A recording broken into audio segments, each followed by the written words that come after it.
Hello,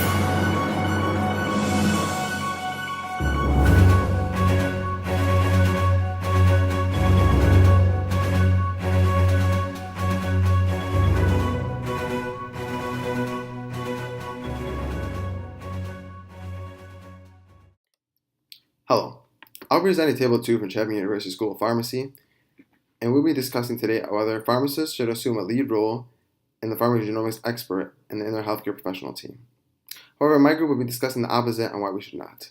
In conjunction with the American Association of Pharmaceutical Scientists, we believe in pharmacy school we are not well equipped in order to take on such a heavy role. In pharmacy school, we are to take 1 or 2 classes of pharmacogenomics that rely on heavy principles that we need to know just in order to be able to communicate about them in the field, but not to take on a lead role. A strong understanding of genetic components and concepts of patient variability of the drugs need to be really assessed in order to take on such a heavy role. Another reason we believe pharmacists should not take on a lead role as the pharmacogenomics expert is because we're not really able to implement and access all results as we'd like to in order to make educated decisions.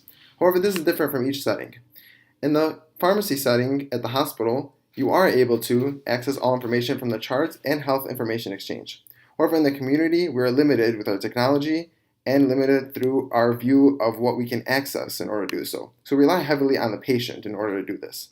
However, the patient is not always willing to give up all these results to us, especially when it comes down to their personal identity, and all these heavy chains do not really have the tools in order to keep information sacred. Another reason is it's very hard to access it from the doctor himself. Sometimes it's harder to get him to fax or to release this information, and it's very critical and very secret for the patients. And finally, we believe pharmacists should not take on a lead role in their healthcare professional team as the pharmacogenomics expert because pharmacists are not listed as providers in the key section of the Social Security Act. What this does is it limits Medicare beneficiaries to appropriately compensate us and reimburse us for most of our services. Really, not only Medicare beneficiaries have this problem, but most private insurances do as well. What this does, it makes patients pay out of pocket, which obviously is very discouraging to a lot of patients. And what this happens to do it finally and eventually is it limits the utilization of this service, therefore making it pointless to put it in the pharmacist's hand in the first place. Thank you for your time, and I really hope you learn a few things from this video, and I look forward to debating the rest of you in class.